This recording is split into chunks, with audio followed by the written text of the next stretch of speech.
83 справка алынат түндүктөн. Эртеңден баштап. Мына кызматтын жетекчиси турат. Ал жерде системада тура түшүнүңүздөр. Биз жаңы алып аткан айдоочулук көлүккө 83 справкасы жок жаңы айдоочулук көлүк бере албайбыз.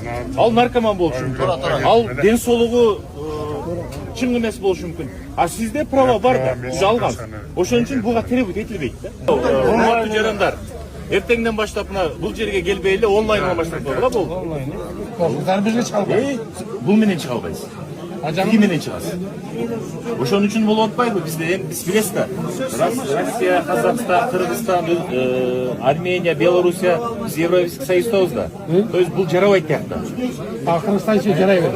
Азыр ошон үчүн биз толук кандуу буну жокко чыгарып атпайбыз. Бессрочный дегенди. А сизге азыр жаңы праваны аласыз.